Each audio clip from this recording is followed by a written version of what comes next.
Society, traditional rights and tasks. Hola, buenas tardes. Mi nombre es, como lo dijo el profesor Urioste, María Gregoria Martínez. El título de mi presentación es el papel del hombre y de la mujer en la sociedad incaica. Les voy a hablar de los ritos tradicionales y de algunas labores. El esquema, voy a hablar sobre el significado del estudio, algunas preguntas de investigación sobre el abstracto orígenes de los incas. Voy a hablar sobre algunos rituales y algunas faenas y sobre la caída del imperio y una breve conclusión. Básicamente por el tiempo que tengo limitado, solamente les voy a decir, elegí esta investigación porque tomé una clase en un colegio comunitario y me llamó mucho la atención esta civilización que era de Sudamérica, lo cual era algo nuevo para mí. Entonces decidí investigar más profundamente sobre esta civilización y enfocarme en sus ritos y en sus labores que hacían. Algunas de las preguntas de mi investigación es cómo eran los hombres y las mujeres tratados, como si eran ellos tratados de la misma manera o si ya existían algunas diferencias por cómo está nuestra sociedad hoy en día. Voy a resumir el abstracto. Esta investigación se va a tratar sobre los rituales que se llevaban a cabo en 3 diferentes etapas, la cual es el nacimiento, el matrimonio y la adolescencia. Y también me voy a enfocar en algunos de los trabajos que eran asignados dependiendo de la edad que tenía cada persona y dependiendo de su clase social a la que pertenecían. Y voy a hablar de las dos clases sociales, la cual es la clase humilde y la clase privilegiada. Orígenes de los incas. Esta tribu incas es de Perú, llegó a Sudamérica en el año 1200. Ellos venían de las selvas amazónicas y sus intenciones de ellos era llegar a Sudamérica y establecerse en los altiplanos de Perú, pero cuando ellos llegaron ahí, pues ya esas tribus, ese lugar donde querían establecerse ya estaba ocupado por algunas tribus, las cuales ya existían ahí, como la Guanacauri y Saguasari. Esas ya existían ahí, entonces fue para ellos muy difícil establecerse. Ellos solamente hablaban el lenguaje quechua, que solamente era oral y no existía la escritura. Y primero tuvieron que pelear en algún tipo de batallas con estas tribus para lograr establecerse, y cuando finalmente lograron establecerse fue en el 1400, cuando ya su imperio ya creció más y tuvieron que pelear en una batalla contra los chancas, que era otra civilización, para que pudieran tener su lugar allí, y gracias a eso pues la ganaron, porque antes el Inca, que era como el rey, el emperador, era el Inca Viracocha, y entonces él ya estaba cansado de estar en el poder por 35 años y decidió retirarse del poder, y los chancas creyeron que ellos iban a ganar este territorio por completo, pero sus hijos, que era Huáscar y Atahualpa, decidieron pelear para que ellos defendieran los territorios que su papá tenía. Y también pues Atahualpa mandó a asesinar a su hermano Huáscar para que él fuera el emperador, lo cual logró. Ahora les voy a hablar del significado, de la importancia de un bebé. La edad perfecta para que una mujer tuviera un bebé era entre los 18 y 20 años, lo cual era algo muy bueno para el imperio, porque esto era un símbolo de armonía y de paz en el imperio. El aborto era totalmente prohibido para la clase humilde, pero sin embargo la clase privilegiada tenía derecho de elegir si tenía su bebé o no, y se dice que si una mujer abortaba, entonces era castigada y le daban 200 latigazos si es que el niño que abortaba era mujer, pero si era hombre, entonces le daban la pena de muerte. Además que se hacían algunos rituales para proteger el embarazo. A la mujer se le colocaba mezcla de maíz en el estómago, que era masticado antes por niñas vírgenes que todavía no tenían ningún tipo de pecado, y se le colocaba en el estómago porque esto protegía a que el bebé naciera sano y salvo. Cuando el bebé nacía, se llevaba al arroyo más cercano junto con su madre y se lavaba con agua fresca de los ríos, porque esto era símbolo de un bendecimiento, de una bendición, porque ellos creían que todo lo que era natural y era de sexo femenino era algo sagrado para los incas. Entonces lo llevaban ahí y se colocaba en una cuna que se llamaba Quirán sin ser tocado por nadie, porque ellos creían que si alguien lo tocaba le iba a dar mala suerte, y cuando el niño pues ya empezaba a caminar un poco, a gatear, se hacía un agujero en el suelo y lo metían ahí junto con sus juguetes para que nadie los tocara, ni siquiera mismo la madre, como lo alzara entre los brazos. El rutuchicuy era una ceremonia de corte de pelo que se le hacía a los niños a los 2 años. Las mujeres se ponían y los hombres sus mejores prendas, y se elegían padrinos entre el ayú, que era un grupo de familia que vivían en la misma comunidad. Entonces se elegían entre los familiares más cercanos, y el padrino empezaba a cortarle el pelo, y después esta ceremonia se terminaba cuando los otros familiares le seguían cortando el pelo. Disculpen. Además que se le daba un nombre temporal para que luego en la adolescencia se le diera un nombre final. Y si el padre y la mamá, si era niño, el padre se iba a encargar de su educación, y si era niña, la mamá era quien la educaba. La educación era basada en la clase social. La gente humilde no tenía la oportunidad de asistir a la escuela. Los niños se encargaban de recoger leña, espantar a los pájaros, y también de ayudar en las labores de agricultura en tareas fáciles. Las niñas se encargaban de cocinar y de tejer y de cuidar a sus hermanos pequeños, pero se dice que en un libro que leí se dice que las niñas eran obligadas a los 5 años a aprender ya a tejer, y sin embargo los niños de la clase privilegiada tenían la oportunidad de ir a los yachayhuasis, que eran templos. Eran escuelas solamente reservadas para la clase privilegiada. Allí había sabios maestros que se llamaban amautas. Ahí les enseñaban sobre las ciencias, historia oral, administración, uso del quipus y armas. Y las mujeres solo recibían clases religiosas para servir a las celebraciones que se llevaban en el imperio. El Kikichay era la celebración para las mujeres, que indicaba que una mujer dejaba de ser niña y pasaba a la adolescencia. Esta celebración era la celebración del peinado. Ellas tenían que atarse el pelo y lucir lo más elegante para el Inca, para que cuando el Inca las tomara de las manos les diera un nombre final y las mirara bien presentables. Las mujeres humildes, tanto como la mujer de la clase privilegiada, vestían el mismo tipo de vestido, pero solamente de diferente material para que se distinguiera a qué clase pertenecían. Se les daba un nombre final, y el Inca decidía si esta mujer era del ayú o era de las ayas, porque las mujeres del ayú eran las de la clase humilde, y ellas casi nunca pasaban a ser ayas, al menos que contaran con algún tipo de habilidad, como ya fuera que supieran cocinar, tejer, o que supieran mucho sobre la religión. Y las ayas pues eran las mujeres bonitas, las mujeres elegidas, las vírgenes del sol, que eran elegidas por su belleza, y en esta celebración les daban muchos regalos como vestidos y joyas, pero siempre diferenciando, porque las mujeres de la clase humilde siempre recibían como joyas más baratas, pero los de la clase privilegiada siempre recibían como oros, medallas de oro, todo eso. Las mujeres del ayú y las mujeres de las ayas. Como dije, las del ayú pertenecían a la clase humilde y las ayas pertenecían a la clase privilegiada. Las ayas iban a estudiar a la casa grande, donde estudiaban las vírgenes del sol. Eran llamadas vírgenes del sol por su belleza y por sus conocimientos religiosos. Ellas creían mucho en la religión y todo eso. Entonces, las mujeres de la clase humilde, ellas se encargaban de trabajar la tierra, de plantar, porque se creía que la mujer tenía mano bendita, que si ella plantaba tendrían un mejor cultivo. Entonces ellas plantaban, acarreaban agua, también cultivaban plantas silvestres medicinales porque usaban mucho plantas medicinales para curar cualquier tipo de herida. Además que ellas se encargaban de tejer todo lo que el Inca vestía y todo lo que sus hijos. Entonces ellas se encargaban de vestir toda la familia.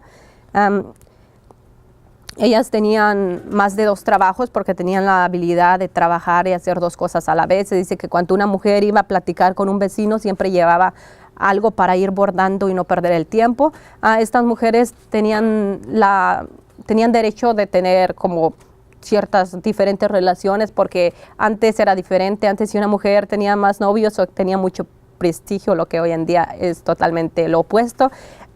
Por otro lado, las mujeres ayas, ellas vivían en la casa grande, eran educadas por sabias maestras que eran ayas, que también entraban desde pequeñas ahí y ahí iban creciendo y creciendo hasta que ya eran adultas y allí se quedaban a predicar la religión y a enseñar. Ellas tejían para el Inca y para su esposa la Coya. La Coya era la esposa principal del Inca, pero el Inca también tenía de derecho de tener concubinas de las mismas ayas que estaban ahí. En cambio, las ayas no tenían derecho de tener ningún tipo de noviazgo, solamente si el Inca las elegía a ellas, entonces sí, porque en esa casa se prohibía totalmente la presencia de hombres, solamente el Inca podía estar ahí y era todo. El Guarachicuy es la ceremonia que se realizaba para los hombres, entonces esta celebración era solamente para hombres que dejaban de ser niños y pasaban a ser adolescentes, lo cual era que pasaban a ser una vida adulta. Esta era la prueba de valor y destreza donde los jóvenes tenían que pelear por el guara y por el chapín. El guara era un tipo de calzoncillo que utilizaban para cubrir sus partes íntimas y el chapín era un tipo de espada que se les daba para reconocer que eran buenos guerrilleros al final de esta ceremonia, pero antes de eso tenían que pasar estas pruebas. Las pruebas incluían pruebas de velocidad, de coraje y necesitaban mucha concentración. Algunas otras eran como de equilibrio y probar la mentalidad del joven. También tenían que pararse sobre fuego y tenían que ver quién era más resistente. Y también existían pruebas de cuerpo a cuerpo donde se tenía que luchar uno con el otro y el que ganara se reconocía como el mejor guerrillero. También se elegía el mejor chaquis del año entre los jóvenes, que era el mensajero del imperio, el que corriera más veloz en los Andes. Y se clasificaban como jóvenes orejones o simplemente se les daban unos tipos de tarea. Y voy a explicar qué son orejones y qué son los jóvenes del Ayllu. Los jóvenes orejones eran de la clase privilegiada, se llamaban orejones porque el Inca, el emperador, les hacía un agujero grande en los oídos y les colocaba un arete grande y es por eso que se llamaban orejones. Y pueden ver una imagen a su mano izquierda en la pantalla. Se llamaban orejones por eso, porque esta joya era de oro y servía para que los distinguiera y se mostraran que eran de una clase social más alta que la gente del Ayllu. Estos tenían diferentes beneficios. Tenían beneficio de pasar en anclas o agarrilleras, que era solamente donde paseaba el dios, no pagaban impuestos, eran jefes de tierras y supervisores y ocupaban puestos importantes en el gobierno, además que eran la mano derecha del Inca. Sin embargo, los jóvenes del Ayllu, que eran los de la clase humilde, ellos trabajaban como chaquis. Los chaquis eran mensajeros. Se dice que estos jóvenes recorrían los cerros de los Andes en un día podía recorrer más de 250 kilómetros y hacían que un mensaje cruzara en todo el imperio. Y también ellos trabajaban en la mita. La mita era un trabajo que era para pagar impuestos. Construían canales de agua, de riego, puentes colgantes, edificios y también hacían construcciones para la religión y también cultivaban y transportaban alimentos, además que también ponían tambos que servían para almacenar comida para los viajeros y allí tenían alimentos en caso de alguna emergencia. También trabajaban en la minca era donde ellos ayudaban a la gente discapacitada o a la gente que ya no podía trabajar. Este trabajo no era obligatorio, pero se dice que si un Ayllu se negaba a ayudar a la gente discapacitada, entonces lo corrían de su Ayllu. El grupo de personas al grupo de personas no les gustaba que no ayudara de la misma manera. El Ayllu era donde se ayudaban entre las mismas familias a construir casas. Esto era como intercambio de trabajo. Si te ayudo hoy, si me ayudas hoy, yo te voy a ayudar mañana. Y aquí se aplica el refrán que dice hoy por ti, mañana por mí. Y estas son solamente algunas de las creaciones de los incas. De su izquierda a derecha vemos el quipus. El quipus era el instrumento donde ellos llevaban la contabilidad de sus cultivos, de los nacimientos y de las muertes. Básicamente era donde guardaban el récord. Era como un sistema compuesto de nudos de colores que indicaba lo que tenían y lo que perdían. Era solamente este sistema porque en ese tiempo no existían nada más que este sistema. El Machu Picchu es la segunda imagen, es una donde ellos vivían y es algo que hicieron. Las terrazas también podemos ver, en la cima de las terrazas construían canales de riegos para facilitar el riego a las cosechas. Y el otro es el Gran Camino, se llama el Gran Camino. Este camino cubría todo el imperio y se dice que hicieron este camino para que tuvieran cómo comunicarse, porque antes no existía ningún tipo de camino. Y después la quinta imagen es el puente colgante. Este puente colgante es hecho de zacate. La gente primero en su casa se ponía a trabajar y cada quien después se ponían de acuerdo para que cada quien llevara su parte y lo unían y ya ponían los puentes de zacate así. Y la otra es la cabeza de un puma, donde es una gran fortaleza y donde se llevaban a cabo las pruebas de valor y de destreza para los jóvenes.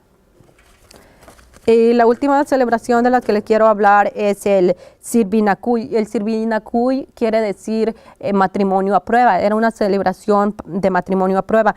El matrimonio era importante en los incas también porque se dice que la gente se casaba no por amor, sino por agarrar un mejor estatus, porque cuando la gente se casaba les daban un pedazo de tierra y todos los familiares les daban cosas como todo lo que iban a necesitar y les construían su propia casa. Entonces, para la gente humilde ellos no podían elegir pareja, sin embargo la gente de la clase privilegiada elegía su pareja porque una vez al año pasaba el gobernador y el gobernador preguntaba que quién estaba listo para matrimonio y ellos ya tenían su pareja listo, pues todos decían, quienes estaban listos decían que ya estaban listos y empezaban el Sirvinakuy, el matrimonio a prueba. Esta pareja vivía junta por algunos meses. Y después decían si les gustó su comunicación entre ellos, si se podían entender, si la mujer sí hacía los trabajos que el hombre le mandaba. Y si decía que sí, entonces ya se podían casar. Y solamente se casaban, iban con el inca y los tomaba de la mano y los unía y también se intercambiaban las sandalias y eso indicaba que ellos ya estaban casados. Y aquí están unas imágenes de la clase humilde y de la clase privilegiada, como eran sus casas de ellos.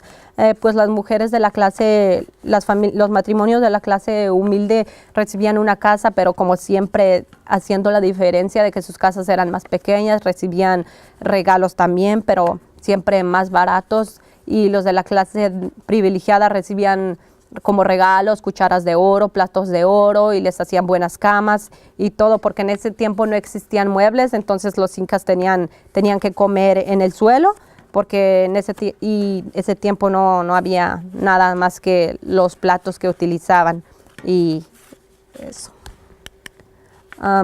Ahora les voy a decir un poquito cómo este imperio tan importante decayó.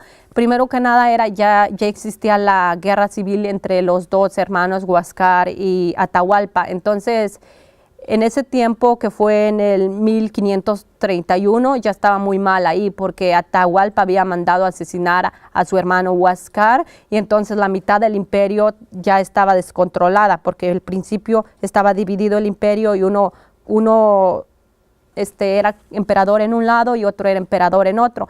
Como Pizarro ya había estudiado esta civilización 20 años antes y él sabía que en los Andes había mucho oro, había muchas cosas que él podía tener, decidió ir y aprovechar que la crisis ya estaba muy mal y en el 1532 Francisco Pizarro salió de Panamá, con 180 hombres que iban armados y llegaron al imperio de los incas. Y allí se encontraron con Atahualpa, que era el emperador del imperio en ese tiempo, y le dijeron que querían hacer una cita con él que en Cajamarca, que era la plaza principal del imperio, y entonces Atahualpa dijo que sí, pero Pizarro le dijo que no quería que llevara a ninguno de sus hombres porque iban a hablar seriamente solamente entre los dos. Pero Pizarro llevaba muchos hombres y tropas y entonces él dijo que se escondieran en los edificios mientras él platicaba con Atahualpa, pero él ya tenía sus planes, qué es lo que iba a pasar y cómo iba a atacar. Entonces Pizarro lo que le pidió a Atahualpa, le dijo que quería que se cambiara su religión de Pizarro, que era cristianizarlos y dejar que abandonaran su religión, la cual era el sol, que ellos eran muy creyentes del sol, del Viracocha, y le pidió que se cambiara y Atahualpa dijo que no. Y esto un cura lo interpretó porque solamente el cura hablaba el idioma de los incas, el quechua, y le dijo que no, y al momento que dijo que no, entonces lo capturaron y lo llevaron prisionero y lo encerraron en un cuarto grande.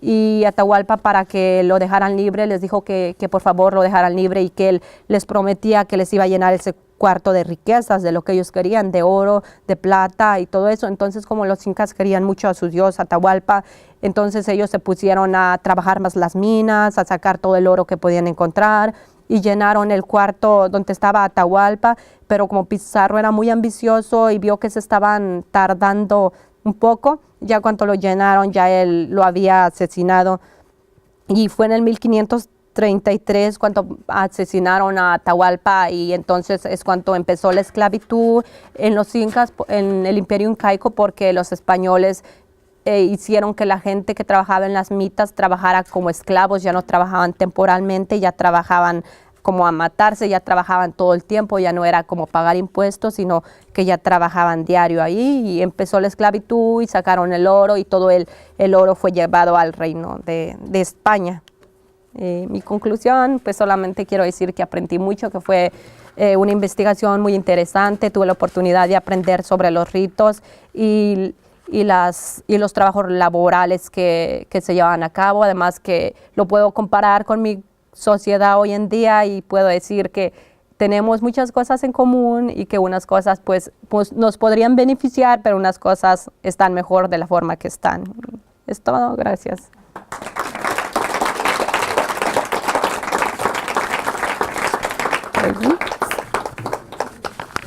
Questions, comments? Mencionaste cuando de la clase humilde, cuando en la ceremonia del matrimonio, que les daban un periodo de tiempo para ver si se entendían. Ajá. Si no se entendían, ¿qué pasaba con la mujer? ¿Podría otra vez? La mujer podía regresar con su familia y no tenía, como dije, no le perjudicaba en nada, y si en caso de que naciera un bebé, entonces la mujer se llevaba a su hijo y nadie la iba a ver como algo negativo. Yeah. ¿Tú crees que haya evolucionado la cultura a los días de hoy, refiriéndose a eso que decía la compañera? Pues yo creo que, personalmente, yo creo que ha cambiado mucho, porque como para los incas obtenían prestigio, pero hoy en día si tú tienes un hijo y no está el padre al lado tuyo, la gente va a pensar lo peor, porque ahora ya ha cambiado mucho y también se debe a que la mentalidad de la gente también quizás sea porque ya tienen más oportunidad de una educación y he aprendido muchas cosas, ¿no? Pero ya no se ve de la misma manera, ahora es algo negativo. Maria, this is very interesting for me because I took a Peruvian prehistory course by Dr. Mike Mosley at University of Florida. So I always love to study Peruvian history and culture. So do you still see some Inca traditions, rituals you described in Cusco, Lima, big cities in Peru at this time? Oh yeah, they celebrate they celebrate the Inti Raymi, which is the sun celebration. This is where the teenagers, they do all this kind of tests, like the skills and all that. So they keep this tradition, but it just has like a different name, which is the Inti Raymi, but it's the same as before. Quick question. I always thought it was the Spanish that brought a caste system to kind of Latin America, but it looks like it was already there with the Incan society in terms of what people were allowed to do. So that was a familiar system, I guess, is what I'm wondering, when the Spanish came with caste, and what people were allowed to do in organizing. I'm sorry, I didn't understand the question. I can't contextualize it very well unless Dr. Like more specific? Yeah. Because it was like a comment. Tenían un sistema ya de castas, los incas, la separación entre los ricos y los... Oh yeah, it was since the beginning, like in every society, it's the same. You always see who has the best status and who is the less. So it was there already. Yeah. Una pregunta. En tu investigación has podido saber cuántas concubinas podía tener un inca. Oh, sí, podía tener las que fuera. Lo que leí fue O sea, 100, 1000, 10,000. No tampoco tantas, pero sí leí el libro La Virgen del Sol por, me acuerdo de su apellido, por 10, algo así, tengo ese libro y la leí, dice que podía tener, pues en lo que leí ahí solamente habla como de 5 mujeres que tenía, y también como algunos de los sacerdotes también entraban a esas casas aunque era totalmente prohibido. Se dice que algunos de los sacerdotes iban e espiaban ahí a las niñas, y que muchas veces también abusaban de las niñas de la clase humilde que pasaban a la clase de las hayas por su talento que tenían. Entonces muchas veces se dice que siempre los sacerdotes las cuidaban para ver quién les gustaba, y ellos sí entraban a la casa sin que se dieran cuenta el inca, el emperador, que estaba en la casa grande.